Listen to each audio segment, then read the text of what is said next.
Have you been asked to return to work once fully vaccinated? With COVID-19 restrictions and working from home rules easing across many countries, it's now time to prepare for the return to work conversation. Welcome to Talking HR Trends with Natal and Tom. I'm Natal Dank. And I'm Tom Haak. And we explore the latest hot topics and business challenges impacting the people side of organisations. Stick around to the end for our practical top tip. And if you find this discussion valuable, please subscribe. Okay, Tom, let's just frame it first. We're going to explore this concept of return to work. So the return to work conversation, it's across a lot of journals and newspapers at the moment. Can you just let me know what's your definition of this return to work conversation? What does it kind of represent? There are organizations that think, okay, crisis almost over. Let's try to go back to normal. And they realize we cannot totally go back to normal because, well, we can't say to people, you have to come back to the office totally. So let's have the conversation and try to lure Tom back to the office as much as possible. And then we'll see where we end up. We have seen in the news quite recently the CEO of Morgan Stanley in the US claiming that everyone needed to be back in the office by September because now everyone's fully vaccinated. I want you back in the office. We're then seeing other companies such as Twitter and PepsiCo come out with quite new approaches around, okay, we want to create this environment where you can work from anywhere, and this is what we're going after. So is one right and one wrong? I think they are both too narrow. Mm-hmm. We mentioned earlier, initially, 2021, it was a time for adaptation, but now it's time for transformation. And the question is, are those companies really looking at transformation? You sent me an article, and I was very enthused by that, of Steven Sinofsky. I can recommend the article to everybody. And it's called Creating the Future of Work from Trauma to Opportunity. He is saying this is a real time for transformation. And it's not about how many days can you work from home or not.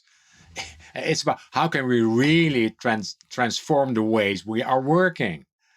And that has a lot to do with the way how we work, and many of our practices of today are still connected to the kind of post World War II Tayloristic type of approach. We centrally make a strategy, and then we roll it out over the organization. We have to make sure everybody is aligned. Yes, so all those words, alignment. And strategy, top-down strategy, all those elements, they don't work anymore. And people have shown in the current crisis that it can be done differently. No, I thought it was a great article as well. And I thought one of the key points he makes at the start is we've all been through this really huge change in our lives, and it's been very dramatic. For some people, it's equaled a big loss, and for others, just this huge disruption in how they live their life every day.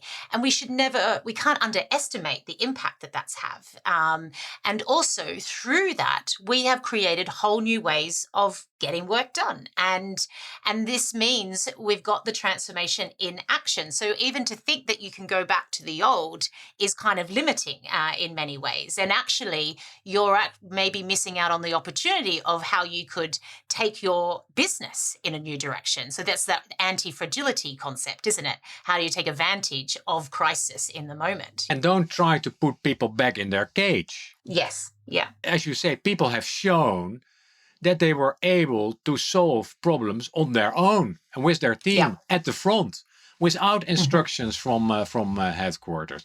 And people like that. They say, well, they are proud of what they have accomplished. Yes, exactly. It's also what Sinofsky also is saying. Most organizations today have the characteristics of software companies. And that's different. That's a different approach we need.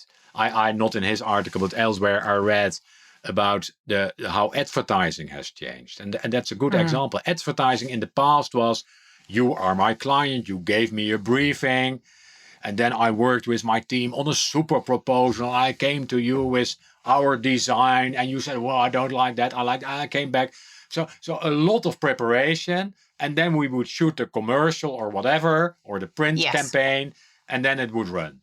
Today, well, I roughly know what you want, but what is done is they make thousands of interventions in advertisement. They shoot them on the internet, and they see what works. Yeah. Is Yes. it blue? Is it red? Is it big? Is it small? Is it with female? Is it male? That's a different way of working. That's not spending a lot of time on the strategy and then somewhere at the end. It's starting with execution immediately.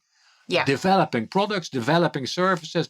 Well, there are a lot of lessons there, but there's a tendency to go back to the old ways of working. But I'm sure that people like new ways, and many people are ready for the transformation. What's interesting is also that there was an assumption that the way that we worked prior to the pandemic were successful.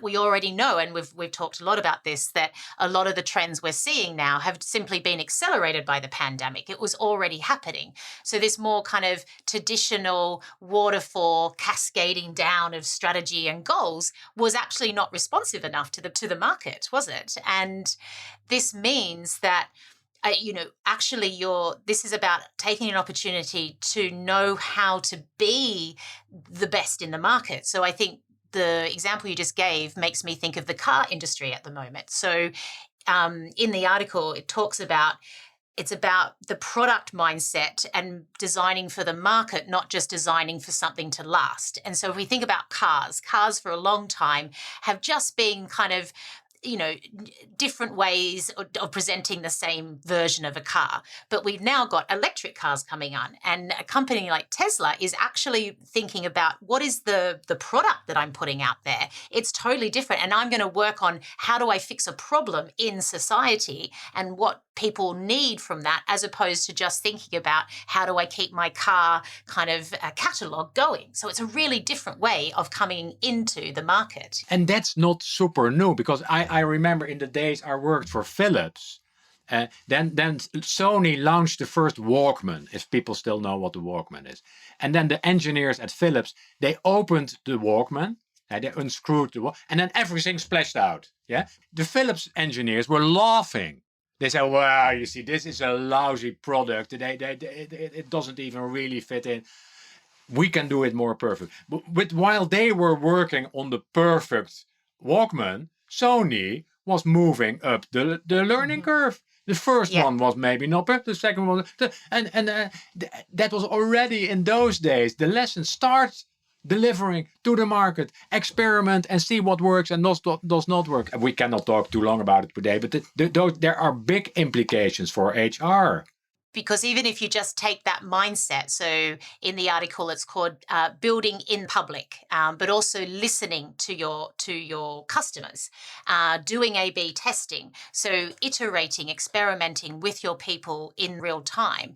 And so if you take this into the world of HR and we actually start to co-create the new ways of working with our people, as we've talked a lot about, this is where the magic can start to happen. This is where you truly go to transformation, not just adapting your ways of working for, a bit of tech or a bit of working from home. What is your top tip? My top tip, Tom, is I think we've got to let go of this thinking we can go back to the normal, and maybe even saying the new normal is not the way to approach it, because that's presuming we're going to keep things that were already happening.